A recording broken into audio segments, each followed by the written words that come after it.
Hi, I thought I'd just check in because I'm increasingly aware that some schools are either closing or thinking of closing, and likewise some preschools. And a call I just did with somebody in Canada, that's happening there. And she was saying about how hard it is to know what to do. She's got three teenagers and a young one just coming home from university, and she's trying to hold a space for them all through these uncharted waters. Hi, Tanya. At the moment, to keep them feeling like this is okay, because it doesn't feel okay, let's be honest. It feels pretty weird, and if we think about it too much, it can feel a bit scary.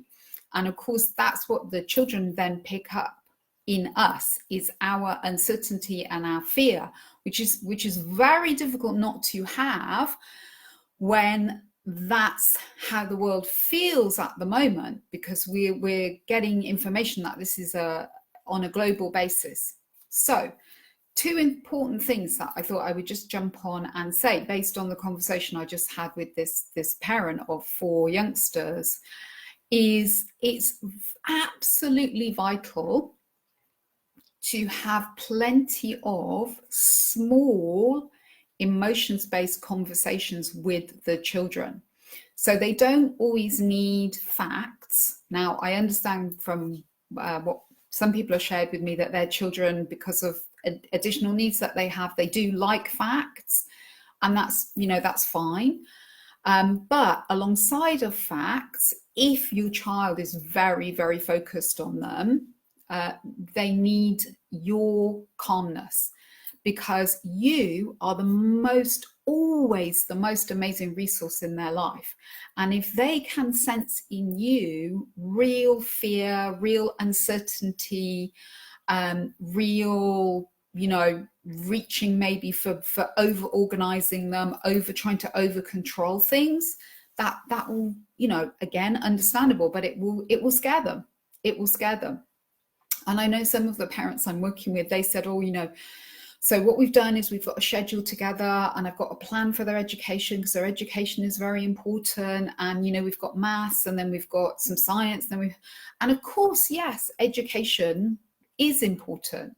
And, if it hasn't happened in your school yet, then this is an amazing time to start having these little conversations with the children about, I wonder if it will get to the point where school is shut. Now, for some children, that's going to feel scary. They have their routines. They understand life through, Monday through to Friday. I get up at a certain time. I do this thing. I go in this building. I get all this stuff rammed in my head. And although they might sometimes moan about it, that's where they get to see their friends. And it's just what they're used to. So very important at the moment to have emphasize little, feelings-based conversations about, I wonder what it would feel like if they just have to close school for a little bit, just to help people not get sick. It doesn't need to be any more in-depth than that. They don't need to know massive, information about how the virus jumps from one person to another, unless you know your children.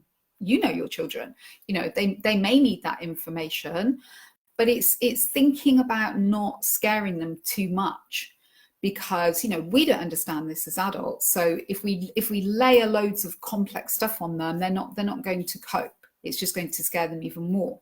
But starting to pave the way and just be curious with them. I wonder what it will feel like to actually start being in charge of our own learning at home. And I wonder what we can learn together. So that could be something wonderful as a family, that you get the opportunity to maybe slightly go off the topics that they're on, or say they're studying, I don't know, the Romans or something. You could add on something that makes it maybe more relevant, more interesting, something if it really interests you as well. I wonder if we could cook some Roman food, or, well, maybe not Roman food. I shouldn't think they had a lot, but you know what I mean? It's like, take ownership of this. You might get work that gets sent from school, or who knows what. But the most important thing is this exploration with the children about, well, I wonder what that's like for you to not see your teacher. Or, oh, I wonder how it's going to be to have playtime, and it'll be different because it will just be running around in the garden or taking the dog for a walk. So not so that they deliver a response, but just to invite in the idea that actually there's a lot of feelings going on about all these changes for all of us, because many children don't embrace change very easily because their anxiety means that they really like their routines. So start off now, don't go crazy on it. Otherwise, my son from very young, he'd be like, why is she suddenly focusing on this? And would pick up my anxiety. So alongside of having these emotions-based conversations, the other thing to focus on, which you're probably tired of me saying, is you. You are always the most important resource for your child. And that means focusing on keeping yourself feeling fairly grounded, or as grounded as you can, because when you feel grounded, you feel safer. When you connect with your body so I've got my hand on my heart at the moment and hand on my stomach. And for my body, that tells my body, you know what, we're okay. We're okay. So my brain isn't saying that, but just the feeling of a hand here and a hand on my stomach, my body knows that as a sign of we're safe. So it's important that you find one little thing that you can regularly, easily do anytime, anywhere throughout the day. And it just brings you back to right now, we are okay. Right now, we are okay. Sometimes it's good to have that phrase even to repeat in your head. So hand on your heart, even just a hand on your heart. You don't have to put one on your stomach. It's just my habit. And then repeating in your head something like, I am safe, or we are safe, or, something really simple. Because when you do that, you literally bring your whole body energy back into some level of balance, which means your brain then settles and everything starts to feel okay again for a short time. You can have fun with the children, saying, okay, I think we've all got a bit stressed out. Who can lay on the ground first and be a starfish and do some starfish breathing? Something like that. Ask them, consult them and say, I feel I'm getting a bit worried at the moment. Have you got any great ideas? Because some of them might be doing yoga in school, or they might have heard of things, and they can be your teachers in terms of giving you tips and ideas of how to ground themselves. With older children, just be curious. Again, with older children, it's always, often a bit more complicated because they're not so happy to have conversations about being a starfish on the floor. But then you have to allow in plenty of humor and say, this is what I'm doing right now, because sometimes inside I feel a bit about it all. So I want to try and keep calm so that I can just, get through today, because today we have another day. It's great. Or however you say it to them. But again, have those conversations. Don't be frightened to talk about, actually, sometimes I find this a bit overwhelming. This is what I am doing. And then you can maybe ask them and say, is there anything you've managed to do? And they might be doing stuff. They might surprise you.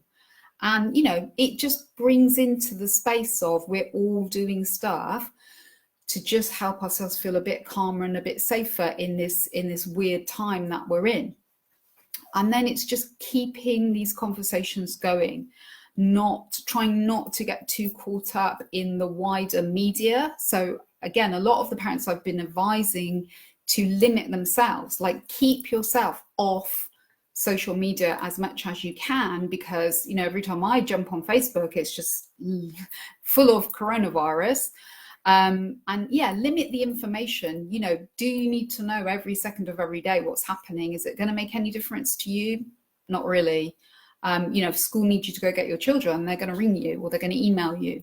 So be aware that you may already have got a bit addicted to finding out, because it does become addictive. It keeps the fear going, it keeps the stress going in you, and then that releases certain chemicals, and honestly they can become quite addictive. And again, with the older children, that's a great conversation to just explore. They may shrug their shoulders or roll their eyes at you, but it's better to just have these little conversations rather than not. So think about lots of emotions-based little check-ins, grounding yourself as often as you can, telling the children, this is what I'm going to do because I'm finding I'm getting a bit stressed, so I'm just going to try and help myself feel a bit less stressed, and show them what you're going to do. Doesn't mean they have to do it, and have some humor around it. It's fine. The best way I used to connect with my son, once I remembered and could ground myself enough, was with humor. If I make a mistake and I ask a question that's really irritating, which I probably did a lot, then going back and saying, I think I just said that in a really irritating way. It's fine. And he would say, do you know what? You did. But then we would have the conversation that maybe we were going to have anyway.